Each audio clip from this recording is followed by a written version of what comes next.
Hey there guys, welcome to the channel. I'm glad you could make it because today we are talking Genoa salami. Quite possibly one of my favorite salami to not only eat, but make. It is delicious. Now, there is a little confusion when it comes to Genoa salami and hard salami. Some of you ask, what's the difference between the two? Well, don't worry. Today you're going to see how Genoa salami is made, and in about a week or so, you're going to see how the hard salami is made. You're not going to want to miss that episode. Hit that subscribe button if you're not already subscribed. And welcome to Celebrate Sausage. All right, let's talk about what it's like to make salami. If you are a salumist or someone who makes salami, then you will have risen to the pinnacle of this craft because salami making is no joke. Arguably the most challenging category in the world of sausages. You basically have to become a master in the fresh and cured sausage, apply all of those techniques to then begin fermenting and dry curing. You do need special equipment, and there is a lot that can go wrong in the process of making salami. And so in today's video, I'm going to share with you the entire process. I'm going to give up the techniques, the secrets, so that you can make this at home and hopefully have amazing success. There is one thing that I want to mention because this is critically important, and this happens before you make salami. You got to make sure that your grinder plate and your grinder knife is razor sharp. If you don't, if they're dull in any way, it doesn't matter how cold your meat is, when you go to grind your meat, you are going to smear the fat. And this is one of the biggest problems, one of the most common problems that I see sausage makers have. Matter of fact, it happened to me on not only this episode, but a couple episodes. I had to remake the Genoa salami because my grinder plate and knife was dull. I ended up smearing the fat and my sausage was just not savable. Now, how do you sharpen your grinder plate and your knife? Well, today's sponsor has a little thing or two to say about that. Genoa Industries was kind enough to sponsor today's video, and Genoa is the industry leader of manufacturing products that are used to keep your equipment sharp. Your knives, your cutting tools, your axes, your machetes, all that stuff. They manufacture things like diamond stones, whetstones. They do honing rods and guided sharpening systems, and of course, lapping plates. Now, I gotta tell you, if you want to keep your grinder plate and your knife sharp at all times, the easiest way that I've found is a lapping plate from Genoa Industries with a piece of silicon carbide sandpaper. A few minutes later, razor sharp. We want to thank Genoa Industries for sponsoring this video. Be sure to check them out. I'm going to put a link to their website in the description box below. And as a bonus, Genoa Industries is going to be giving away a grinder knife and plate sharpening system. It basically includes the Genoa lapping plate with a couple sheets of silicon carbide, different grits, sandpaper, and it is absolutely brilliant because let's face it, these stainless steel plates and knives are not cheap. Imagine never having to buy another set again. All right, so how do you win this grinder plate and knife sharpening system from Genoa Industries? First thing you got to do is be a subscriber, so hit that subscribe button and that notification bell. And while you're at it, give this video a great big thumbs up. Next, leave me a comment in the comment section below and let me know how bad you want your equipment razor sharp. One random comment will be selected in just a couple of days. So this giveaway is happening on Sunday, and if you're the lucky winner, you're never going to have another dull knife or plate on your grinder again. And there you have it. That's my PSA for the day. Sharpen your plate, sharpen your knife. You'll thank me later. Let's make Genoa salami. We are going to take today's recipe nice and easy. So if you're just getting started in the world of salami making, today's information is going to be very digestible. Let's talk about mold. Normally we use mold 600, but today we're using mold 800. This mold has a couple different flavors, if you will. One is Penicillium nalgiavense, which is what is normally found in mold 600. And the other is Penicillium candidum. So the end result should give us a Genoa salami with a wonderful flavor, maybe a hint of camembert cheese. We'll see. We're going to open up the package and just put a very small amount in a very small amount of water. 1/8 teaspoon in 2 tablespoons of water is really all you need. You don't need a whole lot. And the reason we're adding mold to our salami is because wild mold will inevitably grow on your meat. And not all wild mold is safe. Matter of fact, some of it's toxic. And so what we're doing is we're choosing a safe and edible mold to grow on our meat. And once this good mold colonizes our salami, the bad mold won't have a place to grow. So that's why we add mold to our salami. This is going to hang out for a couple hours. Let's get our spices together. We're going to start with a little salt, roughly about 2.5%. We've also got Instacure number 2, and you will find a recipe link in the description box below. I'm also going to be adding a sugar. Now, this is not to sweeten the salami. This ingredient is food for our bacteria, which helps ferment the salami. This particular sugar is called dextrose. Let's go ahead and add some white pepper. We're going to finish this off by adding a touch of granulated garlic. Whole peppercorn, I think I added about 1%. You can add more or less to taste. And then we've got dry, non-fat milk. This is going to help with the texture of your salami. Finally, we are going to add just about 2 tablespoons of your favorite Italian red wine. There you go. And that's what our spice mix is going to look like. Let's go ahead and look at our starter culture. Now, we're going to be using a new starter culture, one called SM194. I got to be honest, this is the first time that I'm opening the pack, and so I'm not quite sure what to expect. But if you happen to already have a starter culture like Flavor of Italy or TSPX, just use that, not a problem. Notice I only nipped the tip of the package. I didn't want to open it all the way. I'm just opening it enough to where a little bit of that powder flows out. That's it. And I'm pouring it into the spoon rather than dipping the spoon into the packet. The reason is because we don't want to add any unwanted contaminants to our starter culture. So let's go ahead and just fold that down. I am going to stick this in a vacuum seal bag and stick it back in the freezer. And in case you were wondering, this starter culture is going to add the beneficial bacteria to help ferment our salami. If you're just getting started, I would recommend using a starter culture, but once you get more experienced, we can explore the natural fermentation route, which is a wonderful journey. Let's take a look at our meat. Now, as you can see here, we've got beef. It's already partially frozen, cut up into small cubes for my grinder. And we also have lean pork. You could use pork shoulder if you want.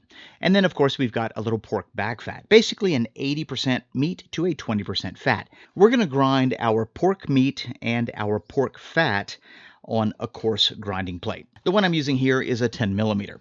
The beef, on the other hand, is going to be ground using a slightly finer plate. 4.5 millimeter or 3 millimeter is sufficient. So let's go ahead and get our grinder set up. This is a number 12 Pro Series grinder from the Sausage Maker, which, by the way, we're going to be giving one of these babies away in an upcoming episode. I don't want you to miss out. If you're not subscribed, click that subscribe button right now. Let's go ahead and grind our pork on that number 10 grinder. Then we'll switch out the plates and finish up the grind with the beef.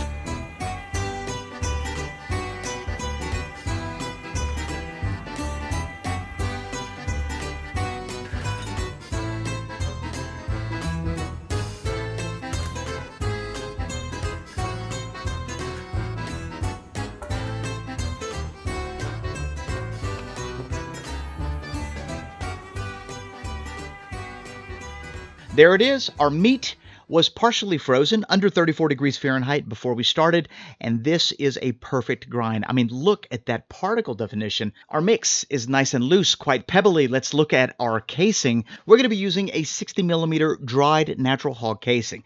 These are brand new casings available from the Sausage Maker. You don't need to store these in the fridge, and they're a nice change of pace from the synthetic casings like the cellulose, the protein line, the fibrous casings that we typically use, because these are actually edible, and you'll get to see that firsthand here in a minute. I do like how this casing is closed at one end, kind of like a sock. Now, the Sausage Maker does sell different varieties of these casings, but this particular one is closed, so you don't have to worry about tying it off at the bottom. And this one particular 24-inch casing will fit roughly about 3 pounds of mincemeat, just FYI. To prepare, we're just going to soak this in some lukewarm water for about 5 minutes. I am going to fill the inside with water just to soften everything up. And that's it. It's pretty simple. Nothing complex about this casing. We're going to let that soak for 5 minutes while we get our meat and the ingredients mixed together. And because we're making such a small batch, we're going to use our KitchenAid stand mixer with the paddle attachment. Now, the temperature of our meat is relatively cold, 34 degrees Fahrenheit, and I would recommend keeping the temperature of your meat cold at all times.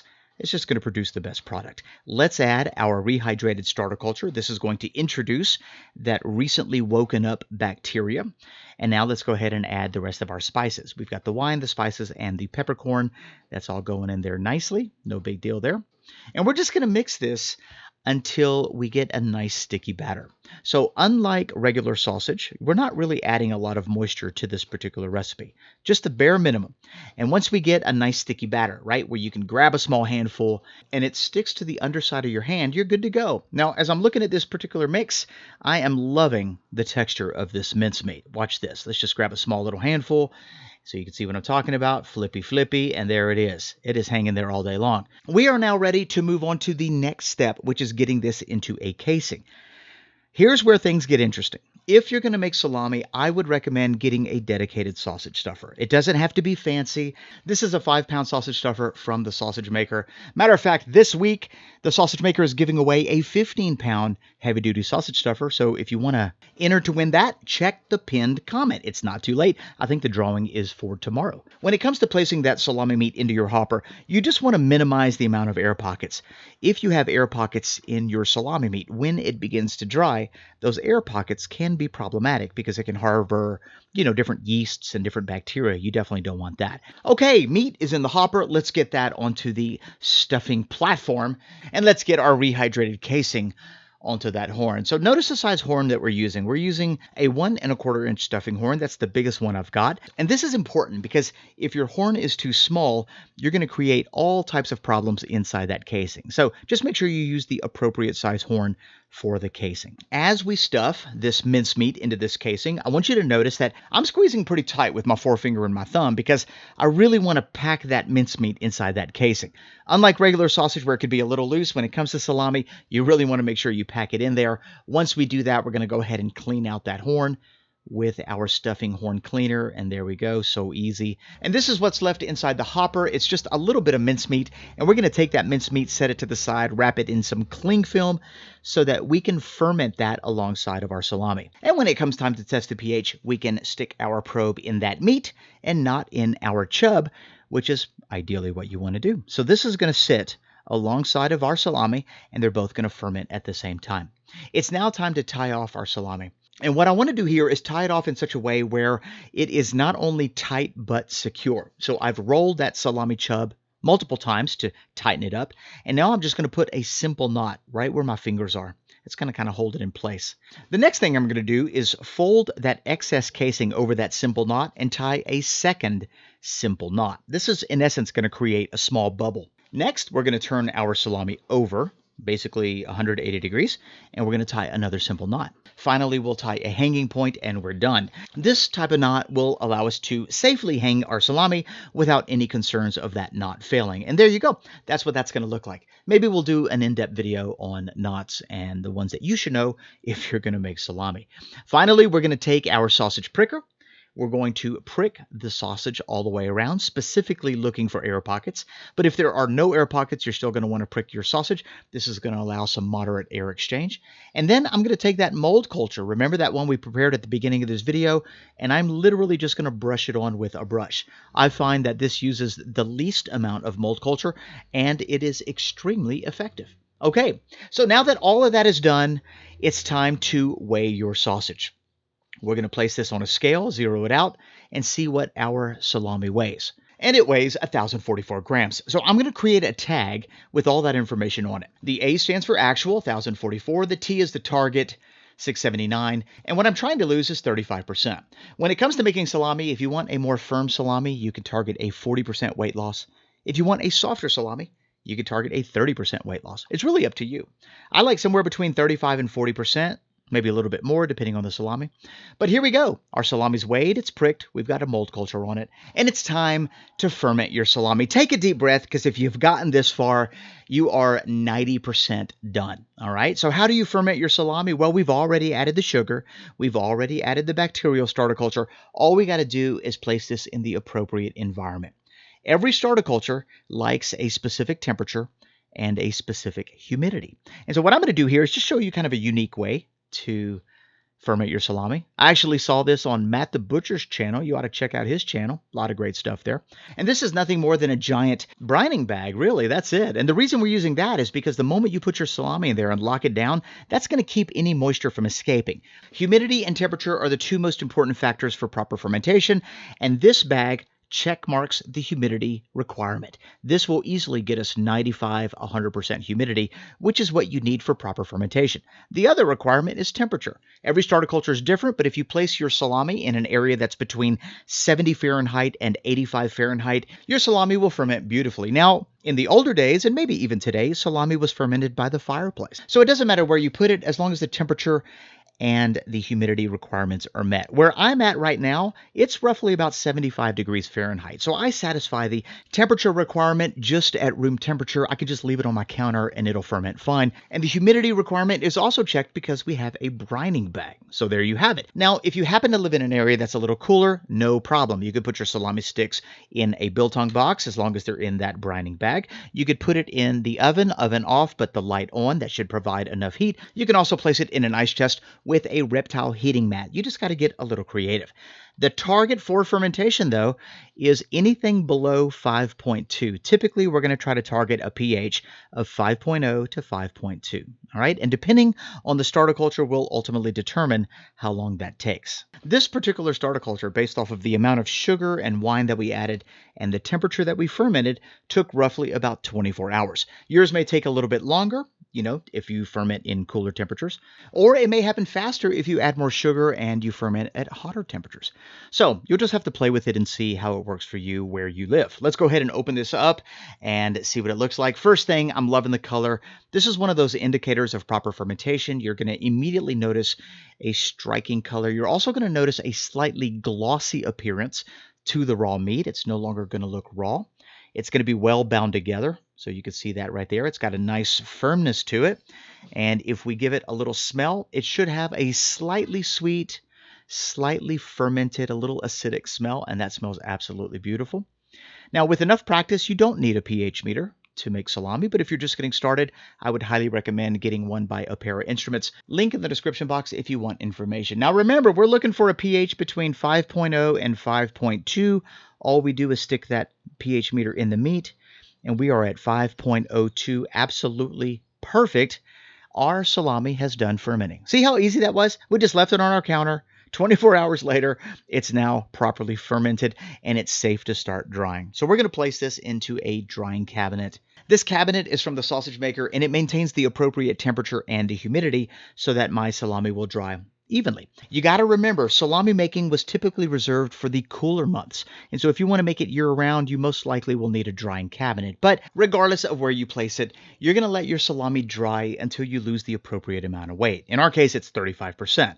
This can happen in a basement, a cellar, a drying chamber. It really doesn't matter. What matters most is that you have an average temperature of 55 Fahrenheit or 13 Celsius and an average humidity between 75 and 80%. If you can satisfy both of those conditions, you should be good to go.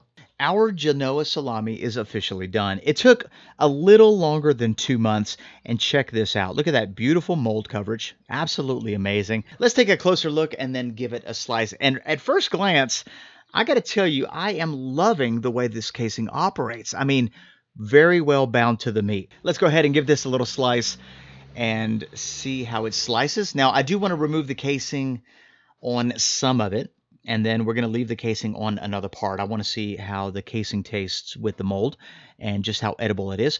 And then also I want to see how it tastes without the mold. All right, so here we go. The process of removing the casing. This can be sometimes challenging, especially when you've got a really good bind. And we've got a great bind between the casing and the meat. And look at that. I mean, that is just beautiful. This is really what you're looking for. And when you use natural casings and you have such a great bind, this is also one of the things that you're going to run into. There is a particular inner lining, kind of a protein line on the inside of that casing that will sometimes stay behind, especially when you have a great bind like this.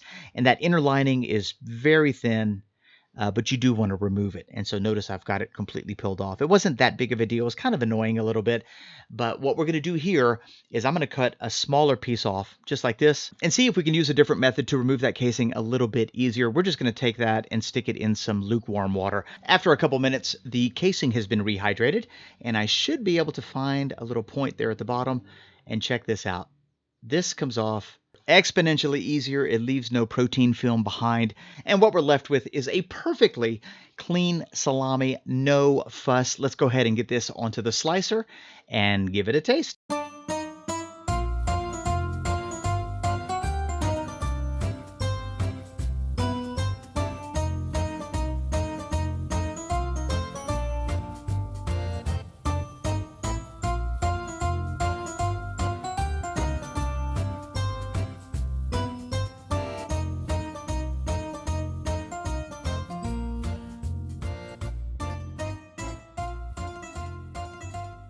All right, guys, check this out. Our Genoa salami is ready. I did slice some with the casing on to see how edible that casing was and whether that mold added any extra flavor. And the other slices, I sliced without any casing, just to see the difference.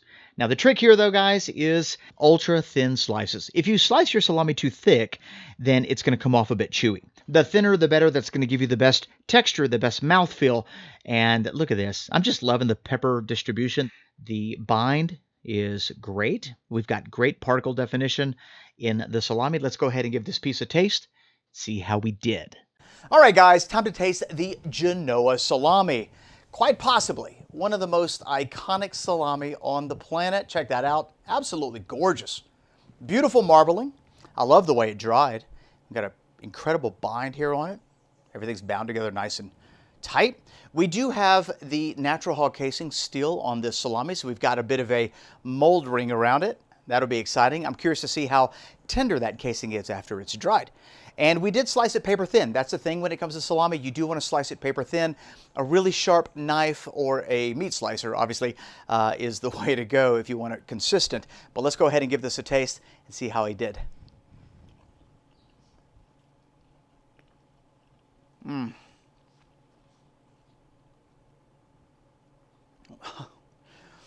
There is something so satisfying about making your own salami, and the Genoa salami is one that should absolutely be on your short list.